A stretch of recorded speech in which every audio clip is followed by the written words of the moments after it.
বালি ট্রিপের আর একটি ভিডিওতে আপনাদের সবাইকে স্বাগত।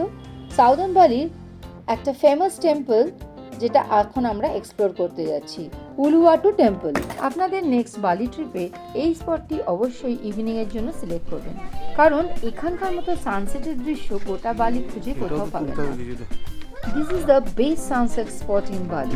এর আগে স্পট যে পাডাং বিচে আমরা গেছিলাম, সেখান থেকে মাত্র 10 থেকে 15 মিনিটের রাস্তায় কিন্তু এই উলুওয়াটু টেম্পল, অর্থাৎ পাডাং বিচ থেকে মাত্র 1 কিলোমিটার দূরে এই উলুওয়াটু টেম্পল। চারিদিকে সবুজে ঘেরা, স্থাপত্য ভাস্কর্য খচিত এবং প্রাকৃতিক সৌন্দর্যে ভরপুর।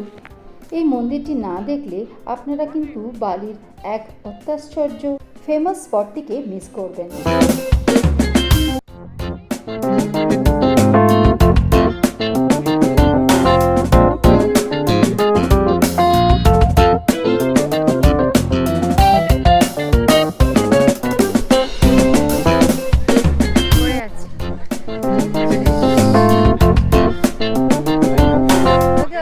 এখন আমরা চলে এসেছি উলুওয়াটু টেম্পলে।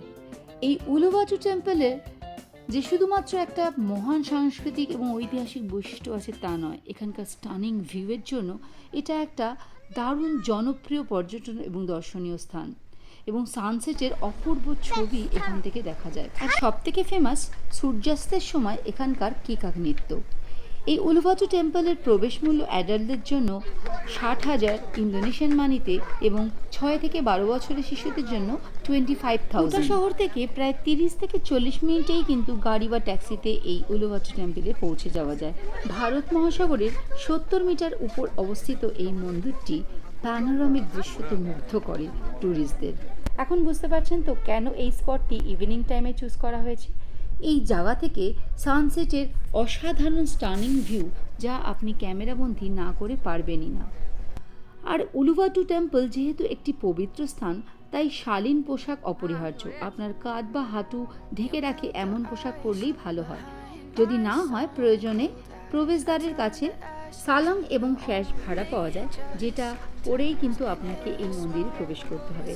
আর মন্দিরে ঢোকার আগে অবশ্যই আপনার জুতো খুলে ঢুকবেন। কথিত আছে 10 অবতারের মধ্যে 3 অবতার ব্রহ্মা, বিষ্ণু এবং মহেশ্বর এখানে সাধনা করেন। তবে এই মন্দির সবসময় কিন্তু খোলা থাকে না। এই মন্দির থেকে অন্তহীন সমুদ্রের যে দৃশ্য এতটাই মুগ্ধকর যে আপনি চাইবেন এই দৃশ্যকে অবশ্যই ক্যামেরায় বন্দি করে রাখতে। এখানকার পাথরের কাঠামো, ভাস্কর্য অতীতের ধর্মীয় রীতিনীতি এবং ঐতিহ্যের গল্প বলে। এখানকার কেকাক নৃত্যের জন্য কিন্তু এই মন্দির খুবই বিখ্যাত। এই মন্দিরের বহু বছরের বাসিন্দা লম্বা লেজযুক্ত ম্যাকাক বানর, তাই অবশ্যই আপনারা আপনাদের মূল্যবান জিনিস এবং খাদ্য আইটেমের সাথে সতর্কতা অবলম্বন করবেন।